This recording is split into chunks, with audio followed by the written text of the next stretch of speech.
I got tuner here too if you want. Nah. Yeah, we'll see. 15 years later, I'm sitting in this spot, just like it was, you know. Can I use this thing? Sure, yeah. Remember that little 10-watt amp I used to have? Was that a crate? Was that a different one? Trying to compete with this thing. I'm turning like all the way up. I can't hear it.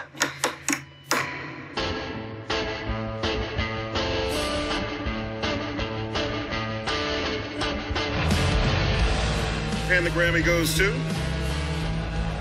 Gary Clark Jr. Please come home. I have no idea what to say. This is amazing.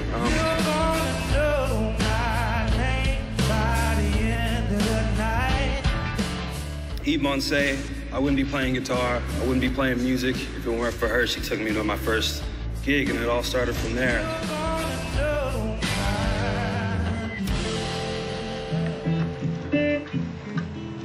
So what did we play back then? I kind of felt like we would just, you know, play stuff. And I remember hearing you play that stuff from down the house. That was kind of what perked my ear. I was like, what are y'all doing down there?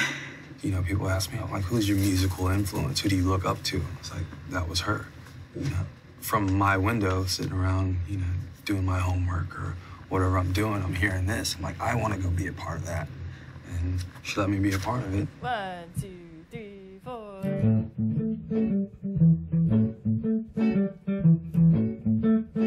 Third grade was when we moved to Austin and from Houston, and Gary was one of the kids in the class. I think we were like in the middle of reading like Hank the Cowdog or something, and she was introduced to the class. Like, hey, this is the new student from Houston. Her name's Yves Montand. Came and sat in the circle, and found out she lived right down the street. They went through 3 schools, you know, together, elementary, you know, middle school and high school, and doing basketball and doing other activities at school. He was a brother she never had, I guess you could say, you know. For Gary, it was like, and she was like another sister. Around 11, my parents got me a guitar for my birthday, and to have that sound, to be able to move your fingers on this instrument and make this sound was like the coolest thing in the world. I thought it was cool that, you know, she could hear a record or whatever and be able to translate it, figure out how to play it. I just was drawn in right away. I just wanted to be around it all the time.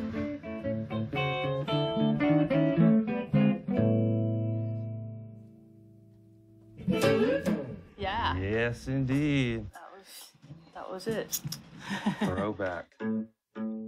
So we'd hang out and we'd play in the garage, just, you know, we could play loud, and it was just kind of a place to escape, you know, everything else that was going on and just do our thing. You know, I really just liked playing. I was more into just the wailing and all that. And she really started to get into the history. In the blues, the musician tells a story and lives a story through his music. There was a period in the 60s where they would bring these awesome musicians from America over to Germany and film them. There was this bootleg tape going around, and we ended up with this copy, and it was, you know, we'd never seen footage of T-Bone Walker before, or any of these guys.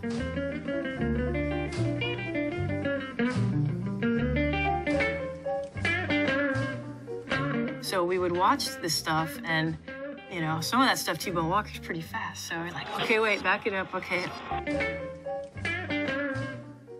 As I go, oh yeah, I got it, okay, you know. So we'd try to learn from the tape.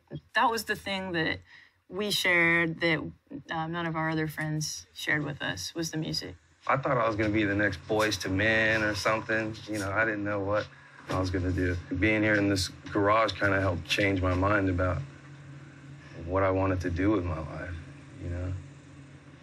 The guitar, you know, the rock and roll of it was edgier, it was cooler, it was more rebellious. And I was like, yeah, I'm going to go do that. When they were in the 8th grade, in middle school, they decided to form a band for the talent show. We played Pride and Joy, Stevie Ray Vaughan. And that was like, you know, one of the earliest on-stage moments that we'd had. They won first place in that. And the audience was just screaming like they were at some big, huge rock concert. One of those moments where I was like, okay, this is what I'm gonna do.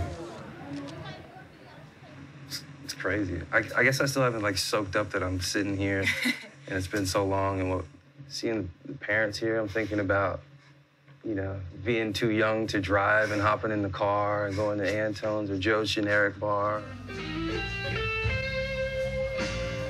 We were kids and then going to school and people would be like, what did you do last night? Like, you have no idea, you know? They were playing till 2 in the morning. We had to stay right there with them. You know, it was 21, so except for them two.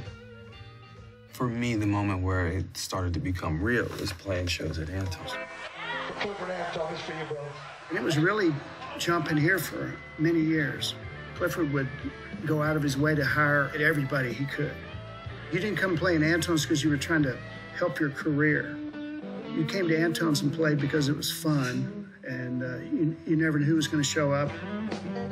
Hanging around Antone's, I got to be introduced to guys like James Cotton and Pinetop Perkins, Hubert Sumlin. The further I was going, it seemed like the history was coming up.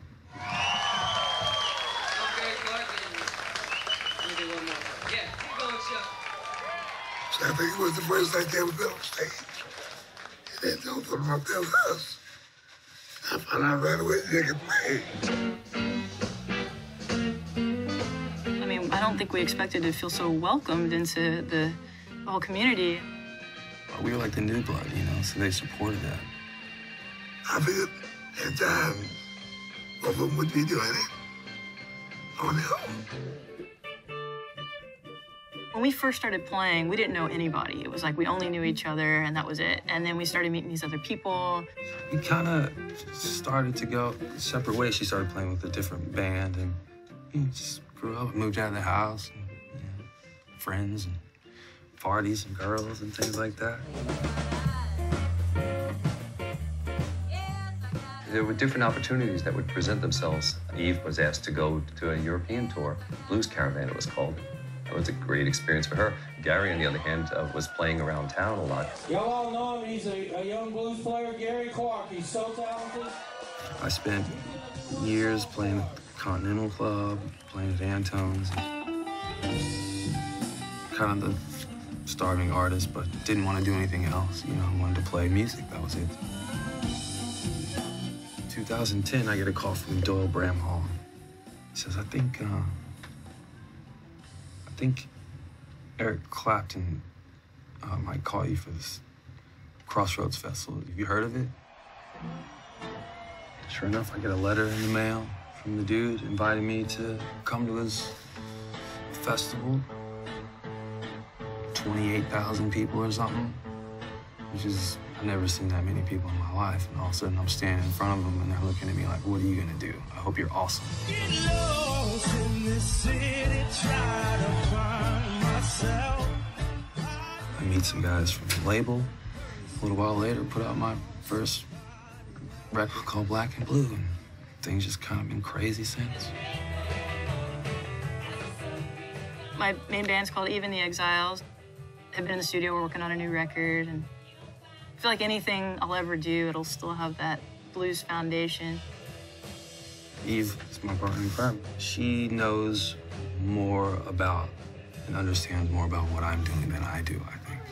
If it hadn't been for her mentorship and friendship and support, I don't think I would be sitting here in this chair.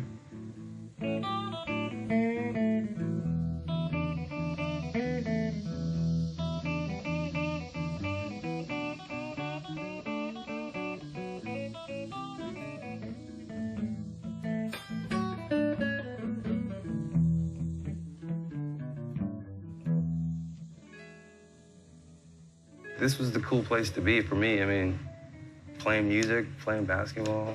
Yeah. Just kind of walking back with my little amp or my guitar back to my house, thinking like, yeah, this is, you know, what now? You know what I mean? So, I don't know. This was the happy place, I guess. Please come home, girl. Ooh.